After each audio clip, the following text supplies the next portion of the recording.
حق ہے جانوروں کا، چوپایوں کا، بے زبانوں کا۔ میرے رسول کریم علیہ السلام نے یہ نہیں فرمایا کہ میں انسانوں یا مومنوں کا رسول بن کے آیا ہوں، فرمایا ارسلت الی الخلق، میں نے اللہ کی ساری مخلوق کا رسول ہوں، میں اللہ کی ساری مخلوق کا رسول ہوں۔ جانور آ کے نا حضور کی بارگاہ میں اپنے دکھ بیان کرتے تھے، اپنی تکلیفیں عرض کرتے تھے۔ نبی کریم علیہ السلام بائی دا وے ایک قضائے حاجت کے لیے ایک باغ میں تشریف لے گئے۔ حضور باغ کے اندر داخل ہوئے ہی تھے کہ ایک اونٹ بندھا ہوا تھا، تو حضرت ابو درداء رضی اللہ تعالیٰ عنہ کہتے ہیں وہ اونٹ نے حضور کی طرف دیکھا تو اس نے رونا شروع کر دیا۔ اصل میں دکھ پوچھنے والا کو ملے تو پھر ہی رونے کا مزہ آتا ہے، ہر جگہ تو دکھ سنایا بھی نہیں جا سکتا۔ کوئی ایسا ملے نا جو دکھ پوچھنے والا ہو، تسلی تشفی دینے والا ہو، جس کے کندھے پہ سر رکھ کے بندہ دیر تک روئے۔ اونٹ رونے لگا تو حضرت ابو درداء رضی اللہ تعالیٰ عنہ فرماتے ہیں نبی کریم علیہ السلام اس کی طرف بڑھے، حضور نے اس کی پشت پر ہاتھ رکھا تو وہ اور زیادہ رونے لگا۔ پھر میرے محبوب نے اپنے کان مبارک اس کے منہ کے قریب کیے تو اس نے کوئی بات کی۔ محبوب نے فرمایا بلاؤ نا اس کے مالک کو، کہاں ہے؟ وہ جب آیا تو حضور صلی اللہ علیہ وسلم نے فرمایا کہ تم اس کی ضرورت سے زیادہ اس پر وزن رکھتے ہو، اسے اذیت دیتے ہو، تکلیف پہنچاتے ہو۔ اور پھر حضور علیہ السلام نے فرمایا اسے کھانا اور پانی وقت پر نہیں دیتے، اس کی دھوپ چھاؤں کا خیال نہیں رکھتے۔ اور آخری لفظ حدیث کے محبوب فرمانے لگے تم اس کے بارے میں اپنے رب سے نہیں ڈرتے؟ اس کے حقوق کے تحفظ کے لحاظ سے تم اللہ کا خوف نہیں رکھتے؟ وہ تم سے پوچھے گا اس کے بارے میں۔ یہ حدیث حضرت ابو درداء رضی اللہ تعالیٰ عنہ نے سنی ہوئی تھی نا، تو جب آپ کا اپنا وقت وصال آیا نا تو حضرت ابو درداء نے بھی اونٹ رکھا ہوا تھا، تو جناب ابو درداء رضی اللہ تعالیٰ عنہ نے گھر والوں سے بھی معافیاں مانگی، رشتہ داروں سے بھی، دوستوں سے بھی، تو پھر اونٹ کے سامنے بھی جا کے کھڑے ہو گئے۔ کہنے لگے اونٹ دیکھنا اللہ کی بارگاہ میں میری شکایت نہ کر دینا، اس کے حضور کہہ نہ دینا کہ یا اللہ اس نے میرے حق نہیں ادا کیے۔ فرمایا میں نے کوشش کی ہے تیرے حقوق ادا کرنے کی، اور اگر کہیں کمزوری رہ گئی تو مجھ سے درگزر کرنا۔ یعنی یہ انداز تھا ان لوگوں کا۔ یہاں باتیں چونکہ باتوں میں رہ گئی ہیں، اور اچھی اچھی باتیں اقوال زری میں اچھی لگتی ہیں، روزمرہ کے معاملات میں نہیں ہم شامل کرتے۔ اچھی باتیں نا اقوال زری کے طور پر بات میٹھی کرنے کے لیے لوگ بیان کرتے ہیں، کہتے ہیں آج ایک بات سنی ہے، کیا ہی بات ہے؟ وہ کیا تھی جی؟ وہ جی میں نے امام غزالی کا قول پڑھا ہے، امام رازی کا قول پڑھا ہے، امام شافعی کا قول پڑھا ہے۔ تو میاں وہ پڑھ لیا ہے تو اس پہ عمل کرو۔ میں بڑے دنوں سے اس بات پر دوستوں کی توجہ کرا رہا ہوں کہ کیلو کال کب تک رہے گا، گفتگو کا گورکھ دھندا کب تک چلے گا؟ جن باتوں کا ہمیں پتہ چل چکا ہے اس پر عمل کی بھی تو کوشش ہونی چاہیے نا۔ تو میرے عزیزوں، جانوروں کے حقوق میرے نبی کریم علیہ السلام نے بیان فرمائے۔ سب سے پہلی بات حضور نے یہ بیان کیا کہ جانور کو گالی نہ دو۔ ایک شخص نے ایک مرغ کو گالی دی تھی تو نبی پاک علیہ السلام نے فرمایا اسے گالی نہ دے، یہ تو تجھے آذان کے لیے بیدار کرتا ہے۔ اور کو پتہ ہے نا کچھ نوابزادوں اور شہزادوں کی نیند خراب کرتا ہے مرغا بھی۔ اب تو خیر مرغوں نے اذانیں پڑھنی چھوڑ دی۔ یہ تکلیف کی بات ہے، خوشی کی بات نہیں، یہ درد کی بات، یہ اذیت کی بات ہے۔ یعنی وہ وطن بھی کو وطن ہے جس میں اذان کی آواز ہی نہ آئے، وہ دیس بھی کو دیس ہے۔ ہم جا کے بسنے لگے ہیں ٹاؤنوں کے اندر، سوسائٹیوں کے اندر جہاں اذان کی آواز ہی نہیں آتی، وہ بھی کوئی جگہ ہے جہاں اذان کی آواز ہی نہ آئے۔ میں گزشتہ سال جب کراچی گیا تھا تو ایسی جگہ پہ تھا جہاں اذان کی آواز نہیں آتی تھی، تو میں نے گزارش کی تھی ان سنگیوں سے کہ یار ایک سے بڑے دھیمے لہجے میں، فرمائش تو نہیں کرنی چاہیے، تو میں نے کہا تو یار کوشش کرو وہاں ٹھہرایا کرو جہاں مؤذن کی اذان تو سنے نا، یعنی انسان کی روح بیدار رہتی ہے کہ اذان کی آواز آ رہی۔ اب تو بہت سارے لوگ مسجد کے قریب گاڑی نہیں لیتے، یہ کتنے دکھ کی بات کہ جی تنگ ہوتی ہے، جی اذان کی آواز جو ہے وہ ہمیں تنگ کرتی ہے، لوگ گھر نہیں قریب خریدتے۔ نبی پاک علیہ السلام نے کہا مرغ کو برا نہ کہو، یہ تو تمہیں آذان کے لیے بیدار کرتا ہے، اللہ کا نام سناتا ہے، اس کو گالی نہ دو۔ جانور کو گالی دینے سے حضور نے منع کیا۔ یہ ہمارے دیہاتی لوگوں کی کچھ کا مزاج ہوتا ہے، گدھا گاڑی پہ بیٹھے ہیں تو گدھے کو گالیاں دے رہے ہیں، گھوڑے پہ بیٹھے ہیں تو گھوڑے کو گالیاں دے رہے ہیں. حضور نے منع کر دیا, فرمایا جانور کو گالی, او میرے بھائی جو مصطفیٰ کریم جانور کو گالی نہیں دینے دیتے وہ بھائی کو گالی دینے دیں گے؟ جو گدھے کو, گھوڑے کو اور مرغ کو گالی دینے سے منع کر رہے ہیں وہ بیوی کو گالی نکالنے کی اجازت دیں گے؟ وہ دائیں بائیں کسی کو, کچھ لوگوں نے رٹ لی ہیں گالیاں, زبان پہ چڑھی ہوئی ہیں اور اس کو فخر کا سامان سمجھتے ہیں. اللہ سے ڈریں, یہ بھی کوئی فخر ہے؟ یہ بھی کوئی فخر ہے؟ ایک صاحب کہنے لگے جی وہ ہمارے مرشد جو بڑے کامل ہیں جی, مجھے آ کے بتانے لگے گالیاں دیتے ہیں جی, ان کی گالیوں میں بھی فیض ہے. تو میں نے کہا اس طرح کر 15-20 گالیاں میرے سامنے اسے نکال, اسے کہا تھوڑا سا فیض تجھے واپس بھیجنا ہے, نکال. تو نکالتا ہے بھلا؟ کہنے لگا جی یہ تو نہیں ہو سکتا. تو میں نے کہا جب تیرے لیے اس کو گالی دینا بے ادبی ہے تو اس کا گالی دینا بے ادبی نہیں, یہ کون سا فیض ہے؟ اسلام بدتمیزوں کا مذہب ہے معاذ اللہ تعالیٰ. کس طرح کا رویہ اختیار کیا ہوا ہے؟ تو یہ کوئی اصول نہیں کہ آپ کے لب و لہجے سے جو ہے وہ کوئی اس طرح کی باتیں چھلکیں. اور بہت سارے یار آپس میں بیٹھے ہوتے ہیں تو مذاق میں گالیاں دے رہے ہیں, یہ توہین ہے ایک دوسرے کی, یہ ذلت ہے, یہ دوستانہ نہیں ہے. تو سب سے پہلی بات میرے نبی پاک علیہ السلام نے جانور کو گالی دینے سے منع کیا. دوسرا ہم دیکھتے ہیں کئی دفعہ ہمارے ہاں جو غریب لوگ ہوتے ہیں نا, وہ گدھا ریڑھی پہ کئی دفعہ سبزی بیچتے ہیں. یہ ہمارے آج کل کنوں بہت زیادہ ہیں مارکیٹ میں, تو میں دیکھتا ہوں کہ سڑک کے اوپر گدھے کو بھی کھڑا کیا ہوا ہے. کیونکہ اس لیے کہ اب وہ اسی کے اوپر سارا دن رکھیں گے اس کو, اور شام تک جب تک بکے گا نہیں اس بیچارے کی خلاصی نہیں ہوگی. نبی پاک صلی اللہ علیہ وسلم نے فرمایا کہ جانور کو سواری بناؤ, کرسی نہ بناؤ. 2 صحابہ بیٹھے تھے گھوڑے کے اوپر, ایک ادھر بیٹھا تھا ایک ادھر بیٹھا تھا, دونوں آپس میں باتیں کر رہے تھے. جس طرح ہمارے زمانے میں جو نئی کار خریدتا ہے نا, تو اس کا بھی کوئی واقف مل جائے تو وہ روڈ کے اوپر کھڑے ہو کے بات کرتا ہے, چونکہ روڈ تو اس نے الاٹ کرایا نا اپنے نام. تو میرے جیسا آدمی کئی دفعہ پیچھے ہو بھی نا, تو ایک دن بچہ مجھے کہنے لگا کہ زور سے ذرا ہارن دی. تو میں نے کہا یار اس کے پاس نئی دولت آئی ہے تو مطلب اس کو ہارن نہ دے, یہ پتہ نہیں کہاں سے بولے گا, تو اس کا تو کچھ نہیں بگڑے گا, تو ہمارے لیے مسئلہ بنے گا. کوئی عرض نہیں, اب یہ کھڑا ہے تو کھڑا. یہ اس کو لوگ چودراہٹ سمجھتے ہیں, یہ چودراہٹ نہیں ہوتی. اس سے یہ آپ کے کمزور ہونے کی علامت ہے. اس طرح چھوٹا آدمی اس طرح کے کام کرتا ہے, بڑے لوگ اس طرح کے کام, بڑے لوگ تو کسی کو تکلیف ہی نہیں دیتے چونکہ وہ بڑے ہوتے ہیں.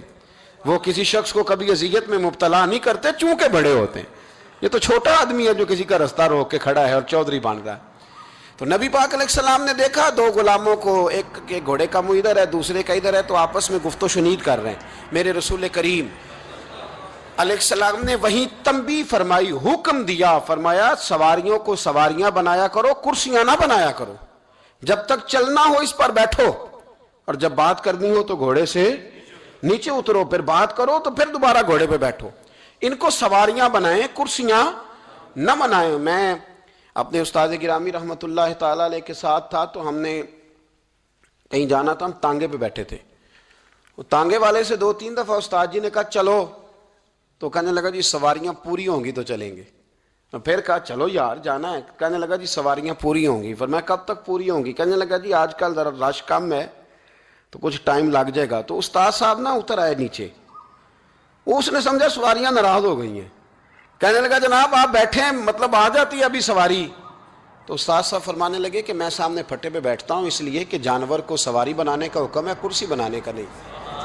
میں اس کو کیوں تکلیف میں مبتلا کروں؟ ابھی آتی ہے نا کوئی سواری باقی کی, تو آج اب ہمارے پاس عقلی دلائل ہوتے ہیں نا. وہ کہنے لگا جی نہیں آپ بیٹھے رہیں, آپ کو دیکھ کے باقی لوگ بھی بیٹھیں گے.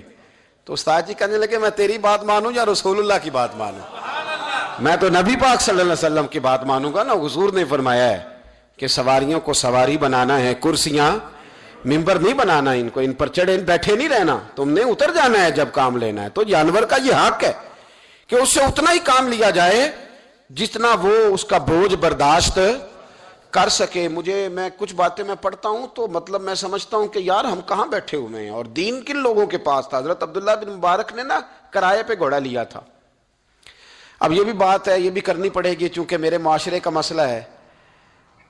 تو رینٹ پہ جو گاڑی لیتے ہیں نا, کئی دفعہ مجھے نہیں پتا ہوتا تھا کہ یہ کیا ہوتا ہے, تو میں تجربات حاصل کرتا رہتا ہوں, زندگی میں انسان سیکھتا ہے. تو میرے پاس ایک آدمی بڑی غلط گاڑی لے کے گزرا, تو میں نے ڈرائیور سے کہا کہ یہ کہیں لگ جائے گا. کہنے لگا اس کی اپنی نہیں, اس نے کرائے پہ لی ہوئی ہے.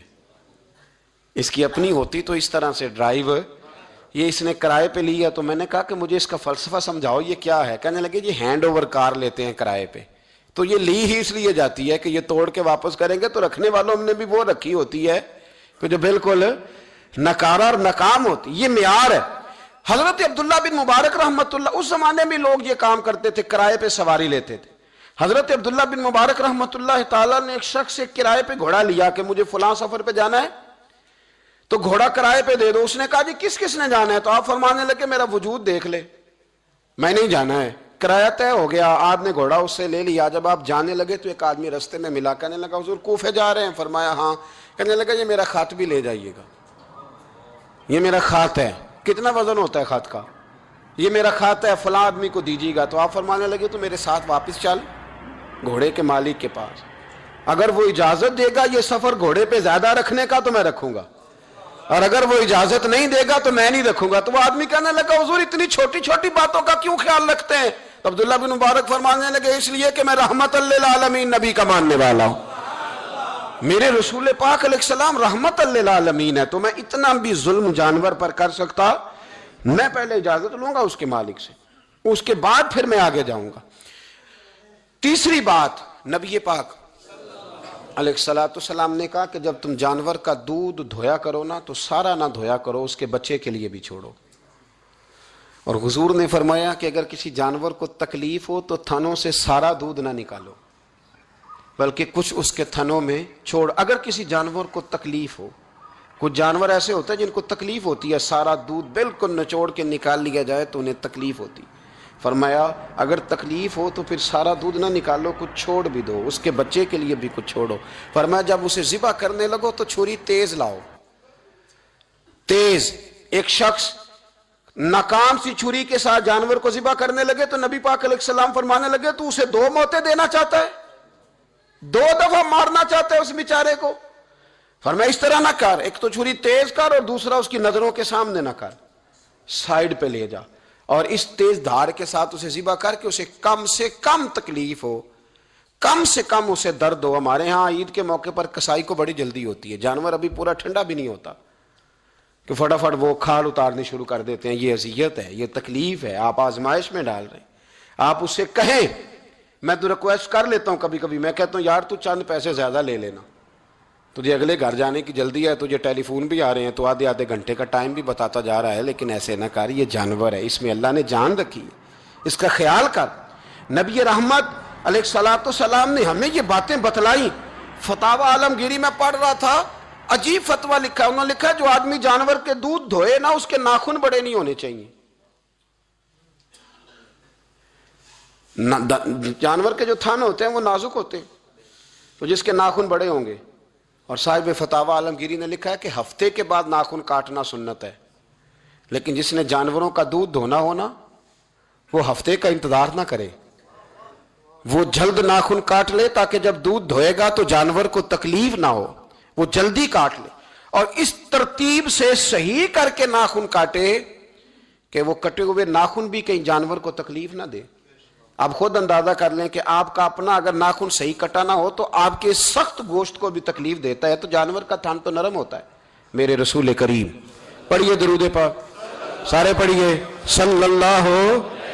نبی کریم صلی اللہ تعالی علیہ وسلم کی امت کے علماء نے ہمیں یہ والا درس بھی ارشاد فرمایا. محدثین نے یہ مسئلہ بھی ہمیں بتایا کہ کوئی ایسا کام نہیں کرنا جس سے اس کو اذیت پہنچے. اگلی بات سنیں، بخاری مسلم میں حضور علیہ السلام نے فرمایا جو جانور جس مقصد کے لیے پیدا کیا گیا اسے وہی کام لینا ہے، دوسرا کام نہیں لینا جس مقصد کے لیے پیدا کیا گیا. گھوڑا، گدھا اور خچر کھانا اسلام میں ذبح کر کے کھانا اس لیے جائز نہیں رکھا گیا کہ یہ سواری کے جانور ہیں، تو جو سواری کے جانور ہوں گے انہیں ذبح کر کے کھایا نہیں جائے گا، ان سے سواری کا کام لیا جائے گا. اور جو جانور گوشت والے ہوں گے ان سے گوشت کا کام لیا جائے گا، جو دودھ والے ہوں گے اس سے دودھ کا کام لیا جائے گا. بخاری مسلم میں موجود ہے، نبی پاک علیہ السلام فرماتے ہیں ایک شخص نے بیل پر سواری کر لی، بیل پر، گائے پر اس نے سواری کر لی، اور جب وہ تھوڑا سا آگے گیا نا تو بیل اپنا منہ پیچھے کر کے کہنے لگا میں سواری کے لیے نہیں پیدا کیا گیا، اللہ نے اسے زبان عطا فرمائی اور بیل بول پڑا، کہنے لگا مجھے حال کے اندر جوت لے، یہ کام مجھ سے لے لے، لیکن تو میرے اوپر سواری نہیں کر سکتا۔ سواری کے لیے اللہ نے گھوڑے پیدا کیے، اونٹ، گدھے اور خچر پیدا کیے ہیں، جو جانور جس مقصد کے لیے ہوگا اس سے وہی کام لیا جائے گا۔ ایک بات اور کرنے لگا ہوں، ذرا سخت ہے، پر چونکہ مضمون ہے تو مضمون بیان کرنا فرض ہے۔ جانوروں کو لڑانا حرام ہے۔ حضرت عبداللہ ابن مسعود رضی اللہ تعالیٰ عنہ روایت بیان کرتے ہیں، فرمایا لعنتی ہے وہ شخص جانوروں کو آپس میں لڑاتا ہے، وہ لعنتی ہے جو جانوروں کو آپس میں۔ میں اور آپ اس ملک میں رہتے ہیں جہاں کروڑوں روپے کی شرطیں لگتی ہیں جانوروں کی لڑائی پہ، جانوروں کو اذیت دی جاتی ہے، تکلیف دی جاتی ہے، کبوتر اڑائے جاتے ہیں، اور بڑا انعام اس کو ملتا ہے جس کا کبوتر دیر کے بعد آئے۔ کبوتر باز کبوتر کو بیٹھنے نہیں دیتا۔ یہ حرام ہے، شریعت اسلامیہ میں حرام ہے جانوروں کا لڑانا، اور ان کو ایک دوسرے کے خلاف ابھارنا حرام ہے، دین میں منع کیا گیا ہے۔ آپ جانور کو اگر پالیں گے بھی تو اس حد تک پالیں گے کہ جس حد تک اس کو کسی اذیت میں مبتلا نہ کیا جائے۔ کتوں کی لڑائی کرائی جاتی ہے، مرغوں کی لڑائی کرائی جاتی ہے، جانوروں کو اذیت پہنچتی ہے۔ بیلوں کی لڑائی ہوتی ہے، سینگ ٹوٹ جاتے ہیں، لہو اتنا بہتا ہے جانوروں کا کہ دیکھا نہیں جاتا، لیکن سامنے بیٹھنے والے تالیاں بجا رہے ہیں۔ یہ تو بڑے سخت دل لوگوں کے رویے کہ جانور کا خون بہ رہا ہے اور آپ تالیاں بجا رہے ہیں۔ مرغے بیچارے کی چونچ لہو لہان ہو گئی ہے، سامنے والے نے اتنا مارا ہے اور یہاں تالیاں بج رہی ہیں کہ میرا جیت گیا ہے، بجائے اس کے کہ اس کو پٹی کی جاتی، اس کو دیکھا جاتا۔ یہ تو سنگ دل لوگوں کا کام ہے۔ ہم تو رحمت للعالمین نبی کے غلام ہیں صلی اللہ علیہ وسلم۔ ہمارے دین نے تو ہمیں یہ مزاج ہی نہیں دیا۔ ہم نے تو پیار کرنا ہے، ہم نے تو محبت بانٹنی ہے، ہم نے تو خلوص پیدا کرنا ہے، ہم نے تو شفقت کرنی۔ جانور پر رحم کھایا جائے گا، اس کا خیال رکھا جائے گا۔ پھر آگے چلیے، میرے نبی پاک علیہ الصلوۃ والسلام نے جانور سے اس کے بچوں کو جدا کرنے سے منع فرمایا۔ جب تک بچے کو ماں کی ضرورت ہے اسے جدا نہیں کیا جائے گا، جب تک وہ دودھ پیتا ہے اسے جدا نہیں کیا جائے گا، جب تک چڑیا کا بچہ بھی چھوٹا ہے اور اس کی ماں اس کے لیے دانہ لے کے آتی ہے تو اسے ماں سے جدا نہیں کیا جائے گا، اس کی جذبات کا، احساسات کا خیال رکھا جائے گا۔ یہاں تو میرے دیہاتوں کے جو بڑے سمجھدار قسم کے، سمجھدار چودھری قسم کے لوگ ہیں، ان کا بھی جب بہو سے اختلاف ہوتا ہے تو کہتے ہیں اس کے بچے رکھ لو، یہ جب خود روئے گی تو لوٹ کے آ جائے گی۔ جس محبوب نے جانور سے اس کے بچے جدا کرنے سے منع کیا، ماں سے بچے جدا کر رہا ہے۔ اور سیانے لوگ اور کچھ میکے بھی ایسے ہیں، میکے بھی، وہ کہتے ہیں بیٹے تو آ جا اور بچے واپس کر دے، اس لیے کہ بھئی ہمارا نہیں ان سے نظام چلے گا، بچے ان کے ہیں تو ان کو دے۔ یا کتنا ظلم ہے۔ سیانا انسان ہو کے یہ بات کر رہا ہے، سمجھدار ہو کے، عقل مند ہو کے، ذی شعور ہو کے، دعویٰ ہے اس کی بزرگی کا۔ نبی رحمت علیہ السلام کی غلام حضرت ابو ہریرہ رضی اللہ تعالیٰ عنہ فرماتے ہیں، مشکات میں موجود ہے، فرمایا کہ چڑیا آئی اور آ کے میرے نبی کے کندھوں پہ بیٹھ گئی۔ جانے اس چڑیا نے کیا کہا کہ محبوب کی آنکھوں میں آنسو آ گئے، حضور روئے اور فٹافٹ حضور اٹھے، فرمایا کون اس کے بچے اٹھا کے لایا ہے؟ کس نے اس کے بچے اٹھائے؟ کون ہے؟ جلدی بتاؤ۔ تو حضرت ابو ہریرہ کہتے ہیں کہ صحابی ہے کہ یا رسول اللہ مجھے ذرا پسند آ گئے تھے تو میں اٹھا لایا ہوں۔ حضور نے فرمایا اسے واپس کر دے، ورنہ یہ میری بارگاہ میں شکایت کر رہی ہے تو قیامت میں بھی تیری شکایت کرے، اور جا وہیں رکھ کے آ جہاں سے تو اٹھا کر کے لایا تھا۔ میرے دوستو، دین اتنے اعلیٰ حقوق بیان کرے جانوروں کے اور انسان اس سے آگے بڑھ کے انسانوں کے ساتھ سلوک کرے۔ محمود غزنوی کا نام تو آپ حضرات نے سنا ہے۔ محمود غزنوی کے جو باپ تھے ان کا نام تھا سبکتگین۔ سبکتگین ایک آدمی کے غلام تھے، مزدوری کرتے تھے، کسی کے یہاں ملازم تھے، شکار کے بڑے شوقین تھے۔ فرماتے ہیں کہ میں تنخواہ تھوڑی کم لیتا تھا اپنے آقا سے اور اسے کہتا تھا کہ ہفتے میں ایک چھٹی مجھے ضرور دینی ہے، میں نے شکار کھیلنا۔ اور یہ بھی یاد رکھ لیں کہ شکار ضرورت کے لیے کھیلنا جائز ہے، شوق کے لیے کھیلنا جائز نہیں ہے۔ آپ شوق کے لیے جانور مار کے گھر آ گئے، شوق کے لیے جانور مارا اور گھر آ گئے۔ معاذ اللہ تعالیٰ ایسے بھی شہزادے ہیں سیاستدانوں کے، سیٹھوں کے، نوابوں کے، جو کہتے ہیں کہ ابھی وہ کوئی کھانے کے لیے تھوڑی شکار کر رہا ہے، وہ تو نشانہ پکا کر رہا ہے اپنا۔ معاذ اللہ نشانہ سمجھ کے جانور کو مارا جائے گا، اور یہاں تک باتیں سننے میں ملتی ہیں کہ جانور باندھا جاتا ہے، اس پہ نشانہ کیا جاتا ہے۔ رسول پاک علیہ السلام نے لعنت فرمائی ایسے شخص پر جو بندے جانور پر نشانہ لگاتا ہے. یہ ہمارے شوق ہیں, یہ بڑائی کی علامت ہے. 4 پیسے آئے ہیں تو لوگوں نے یہ شوق پال لیے, اور بے دریغ جانوروں پر لوگ بندوقیں اٹھائے گھومتے ہیں. سنو, سبکتگین کہتے ہیں میں شکار کا شوقین تھا, لیکن ضرورت کے لیے شکار کرتا تھا. ہفتے میں شکار مار کے لاتا تھا, پھر پورا ہفتہ ہمارے گھر والے اسی کو کھایا کرتے تھے.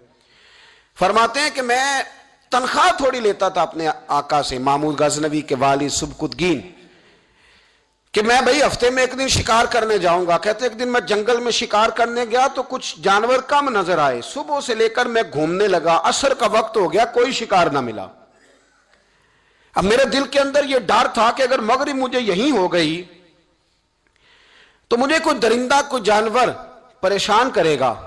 اسی پریشانی کے عالم میں دائیں بائیں دیکھ رہا تھا کہ ہرنی کا ایک بچہ مجھے نظر آیا. میں نے جھٹ سے وہ ہرنی کا بچہ ہی اٹھا لیا کہ آج یہی شکار کروں گا. کہتے ہیں میں نے اسے گھوڑے کے آگے رکھا, اپنے آگے گردن کی جانب, اور میں نے گھوڑے کی لگامیں اس تیزی سے گھمائی کہ سر پٹ گھوڑا دوڑایا تاکہ مغرب سے قبل میں شہر میں پہنچ جاؤں, یہ جنگل کا علاقہ گزر جائے. کہتے ہیں میں بڑی گرمی تھی, بڑی پیاس لگی, پر پانی نہ پیا نہ گھوڑے کو پلایا. سر پٹ دوڑایا اس ڈر سے کہ کہیں ایسا نہ ہو کہ میں جنگل میں مجھے شام ہو جائے. کہتے ہیں جب میں شہر سے باہر پہنچ گیا تو مغرب کا وقت بھی شروع ہو گیا. کہتے ہیں ابھی میں پہنچا ہی تھا, میں نے وہاں گھوڑے کو روکا, خود بھی پانی پیا, جانور کو بھی پلایا. کہتے ہیں ذرا میں نے آنکھ اٹھا کے دیکھا تو جس ہرنی کا میں بچہ لایا تھا وہ بھی دوڑتی ہوئی میرے پیچھے آ گئی. کہتے ہیں وہ پیچھے میرے کھڑی ہے, پتہ نہیں کہاں سے بیچاری دوڑی. میرا تو گھوڑا تھا اور میں نے تو سانس بھی نہیں لیا.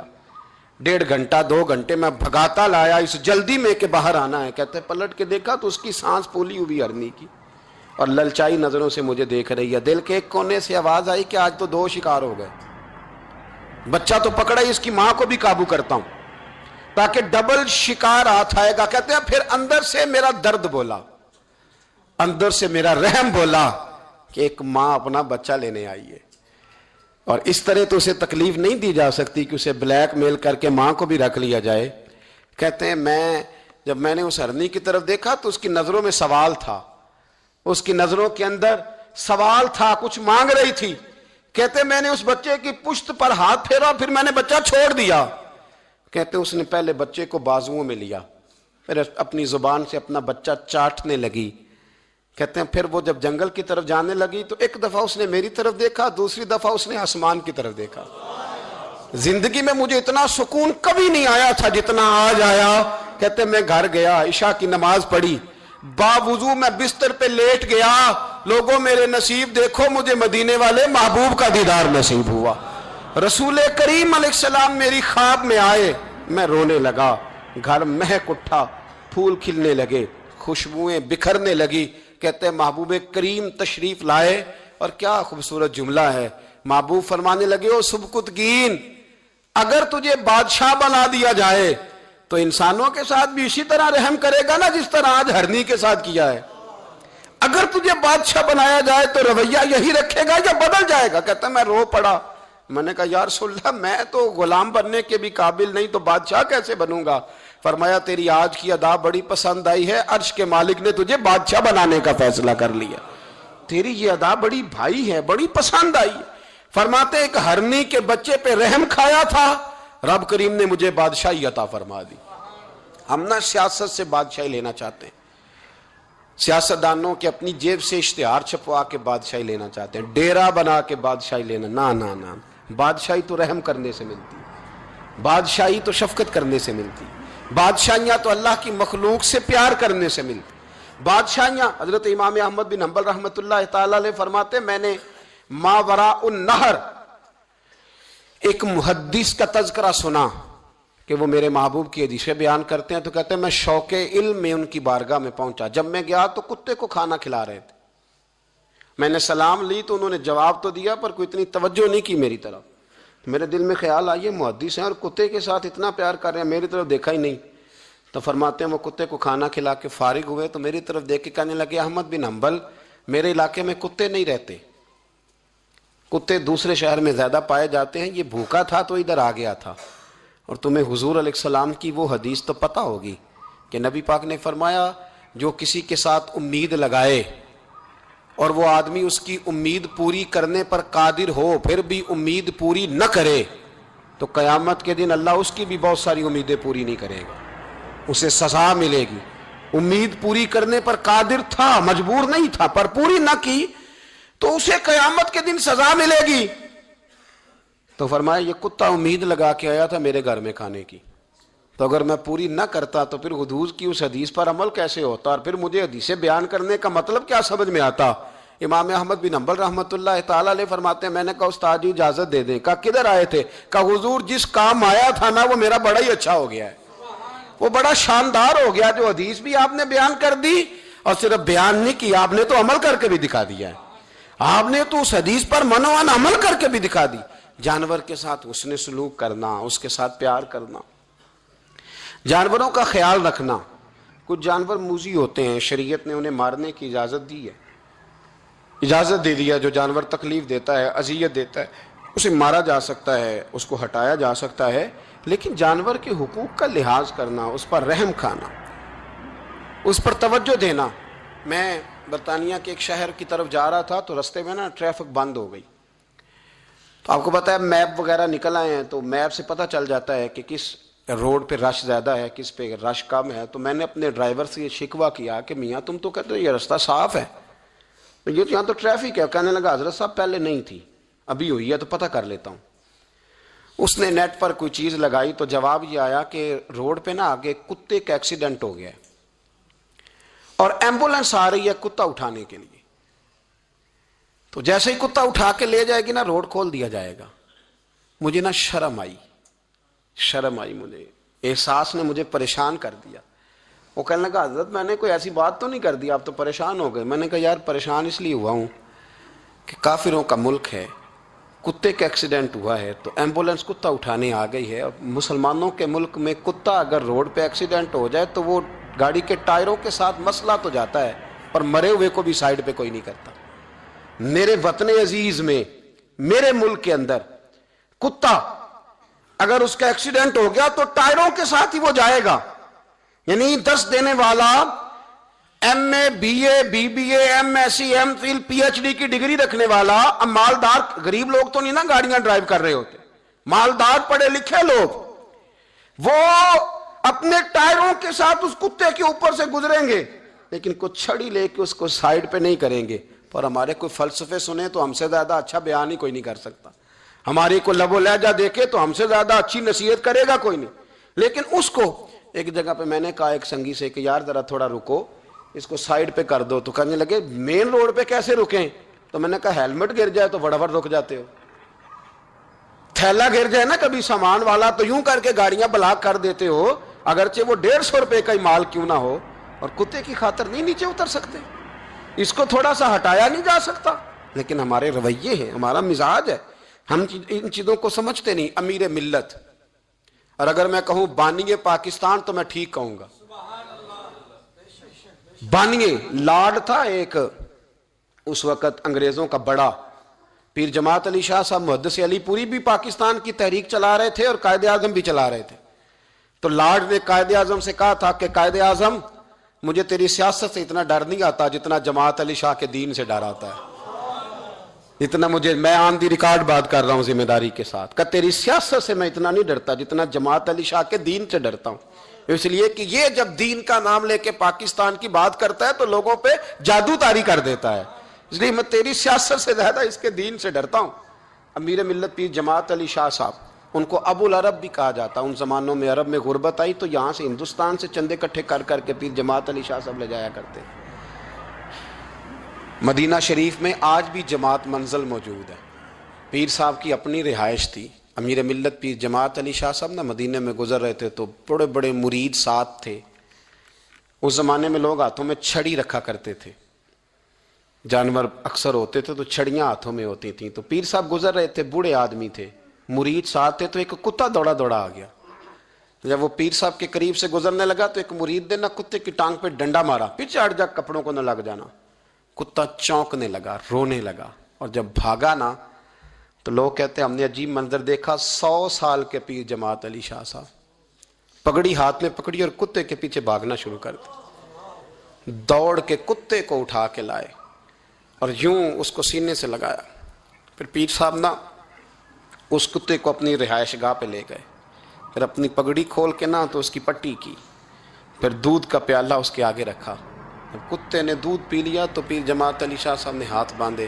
کہنے لگے مدینے کے کتے نبی پاک کی بارگاہ میں میری شکایت نہ کر دینا, حضور کی بارگاہ میں شکایت نہ کرنا کہ یا رسول اللہ یہ آتے ہیں حاضری دینے اور ہمیں تکلیف دیتے ہیں, میری شکایت نہ کرنا مصطفیٰ کریم کی بارگاہ میں. میں نے نہیں اسے کہا تھا, اس سے بھول ہو گئی, میں معافی مانگتا ہوں.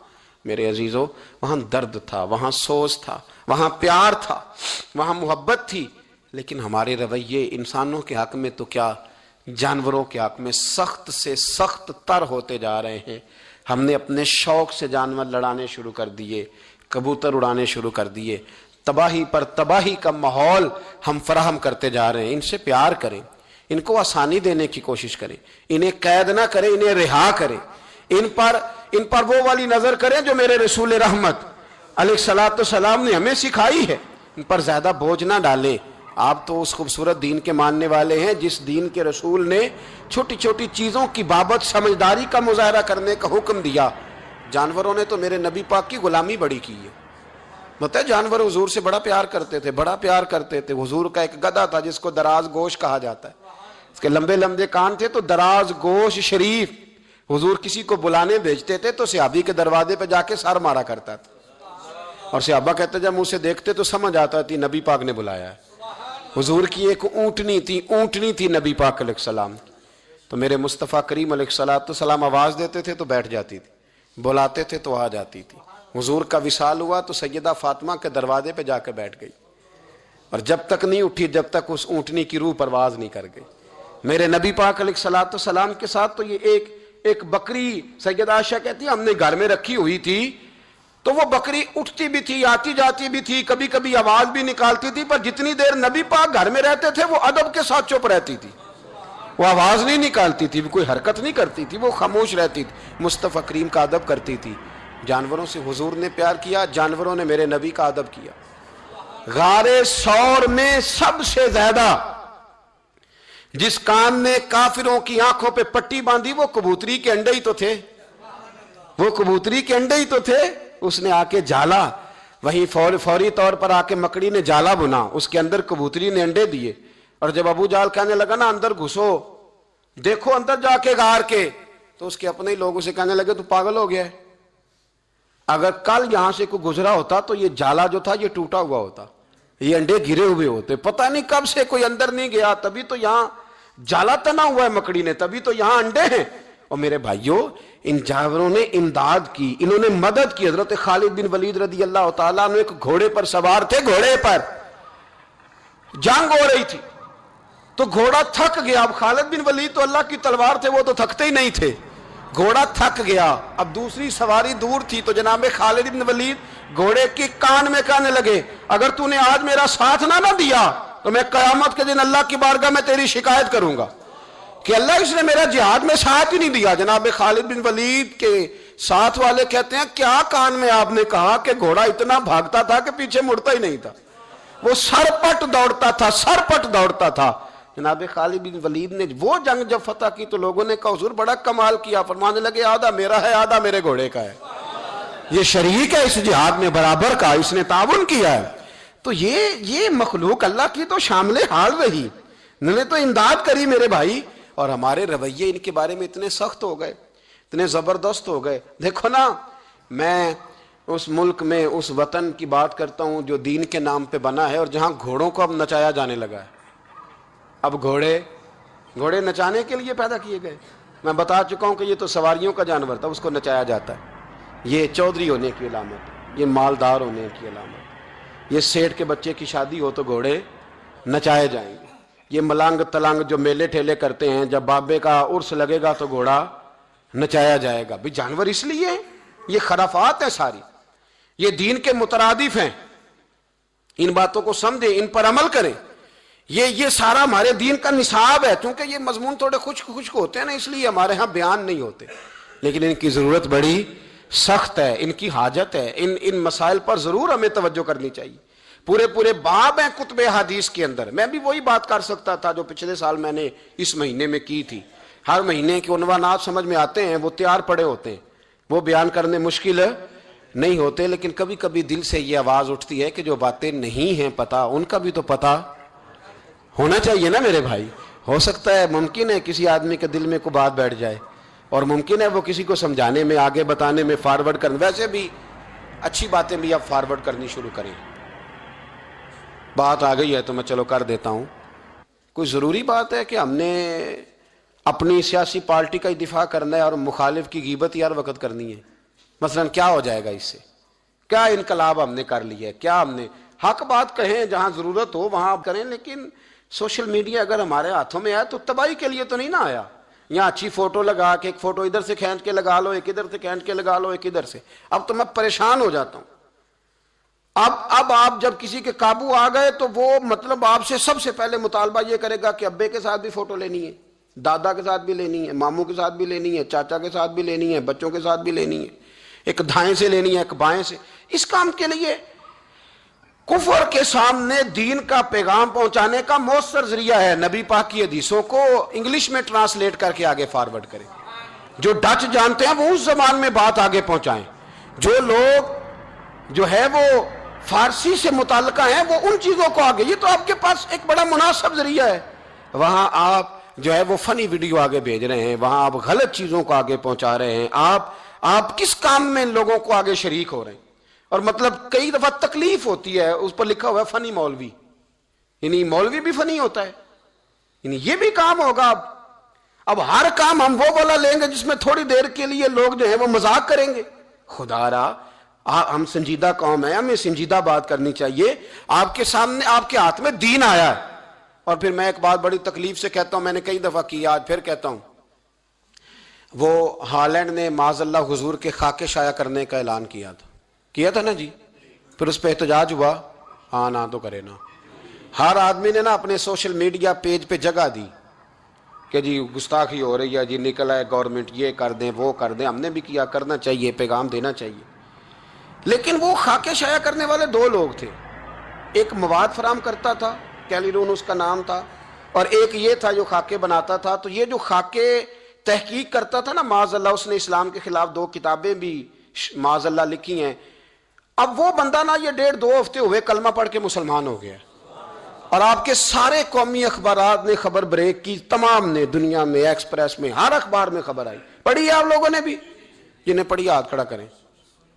ماشاءاللہ اتنے لوگ گواہ ہیں, یہ سب نے پڑھی ہے.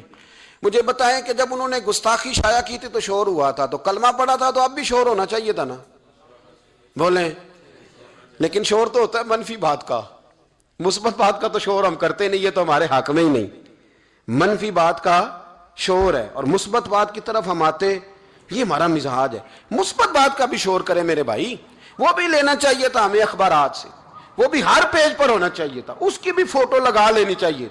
باقی تو ہم بڑی ایڈٹ کرتے ہیں نا, کسی کو کتا بناتے ہیں, کسی کو کچھ بناتے ہیں, تو اس پر بھی تھوڑی تعریف ہونی چاہیے تھی, تاکہ مسلمان اس کا بھی ذکر کرتے, اس کی حوصلہ افزائی ہوتی. کیا مؤلفۃ القلوب دین کا حصہ نہیں کہ کوئی نیا کلمہ پڑھے تو اسے مال دو تاکہ اس کا دل مضبوط ہو؟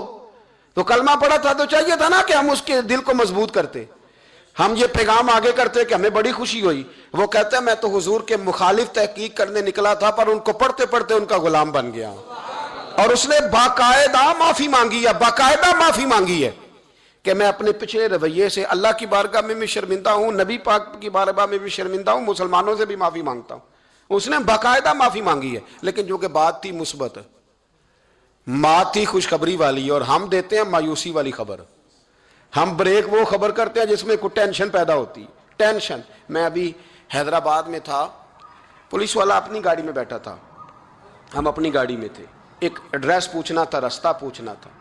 مطلب عام ایک جگہ پہ عام آدمی سے ہم نے گاڑی میں بیٹھے بیٹھے ایڈریس پوچھا تھا, تو اس نے کہا تھا اتر کے آئیں. آپ نے پوچھنا نا تو اتر کے آئیں. تو ٹھیک بات کی, ہمیں غصہ نہیں آیا. میں نے اس سے پولیس والے سے السلام علیکم کے بعد کا ایڈریس پوچھنا, تو وہ گاڑی سے اتر کے آیا. اس نے ہم سے سلام لی, اور اس نے بڑی تفصیل کے ساتھ ہمیں پتہ بتایا. کام تو ہمارا تھا نا, وہ تو اپنی جگہ پہ کھڑے تھے. میرے بھائی آپ مثبت باتوں کو کیوں نہیں بیان کرتے؟ کیا پاکستان میں سارا دن غلط کام ہی ہوتے ہیں, صحیح کام ہوتا ہی کوئی نہیں؟